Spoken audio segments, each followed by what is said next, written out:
लोकतंत्र पर ख्याल आया है। ऐसा इसलिए कहना पड़ रहा है क्योंकि राहुल गांधी कह रहे हैं कि हिंदुस्तान में अब लोकतंत्र सिर्फ ख्यालों में है। दरअसल किसानों को लेकर कांग्रेस के नेता राष्ट्रपति भवन तक मार्च करने वाले थे, लेकिन पुलिस ने इजाजत नहीं दी। राहुल गांधी ने लोकतंत्र पर सवाल उठा दिए।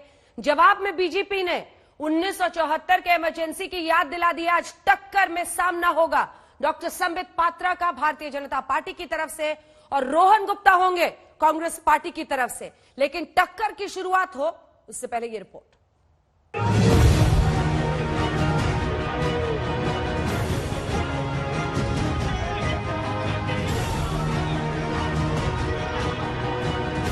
किसान आंदोलन के एक महीने बाद राहुल गांधी और प्रियंका वाड्रा गांधी किसानों के मुद्दे पर सोशल मीडिया की वर्चुअल दुनिया से जमीन पर उतरे और आरोप लगा दिया कि भारत में लोकतंत्र अब काल्पनिक है। दावा था कि 2 करोड़ किसानों के विरोध वाले दस्तखत राहुल और प्रियंका गांधी राष्ट्रपति रामनाथ कोविंद को सौंपेंगे। तमाम कांग्रेसी नेताओं के साथ वो कूच तो कर गए, लेकिन दिल्ली पुलिस ने रोक दिया। सिर्फ 3 नेताओं राहुल गांधी, अधीर रंजन चौधरी और गुलाम नबी आजाद को राष्ट्रपति से मुलाकात की इजाजत दी गई।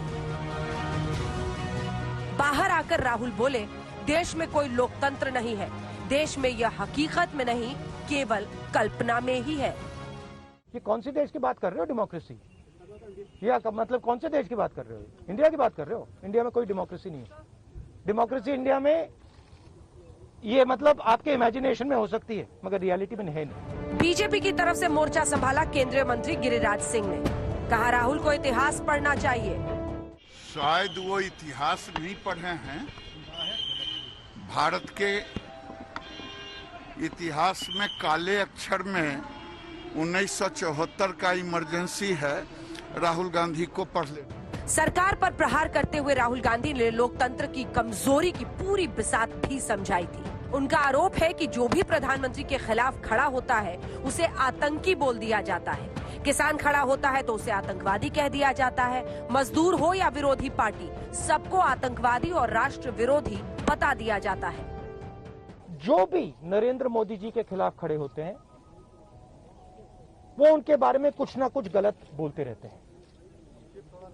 किसान खड़े हो जाएंगे तो किसान को आतंकवादी बोलेंगे, मजदूर खड़े हो जाएंगे तो मजदूर को आतंकवादी बोलेंगे। एक दिन अगर मोहन भगवत खड़े हो गए तो कहेंगे ये भी आतंकवादी है। मतलब जो भी नरेंद्र मोदी जी से सत्ता लेने की कोशिश करेगा वो आतंकवादी। राहुल के इस हमले पर बीजेपी ने फिर उल्टा धावा बोल दिया। कहा राहुल गांधी झूठ फैला रहे हैं। लगे हाथ राहुल को न्योता भी दे दिया कि जनवरी में संसद का सत्र होगा, राहुल छुट्टी पर जाने से बाज आए और संसद में बिल पर बोले। आरोप उल्टा राहुल गांधी पर लगा दिया कि किसानों के नाम पर वो कांग्रेसी कार्यकर्ताओं के हस्ताक्षर लिए घूम रहे हैं। मेरी नजरों में वहां बैठे हुए लोग किसान हैं। राहुल गांधी इस तरह से भावनाएं ना भड़काएं। देखिए, पार्लियामेंट का सेशन तो होगा ही जनवरी में।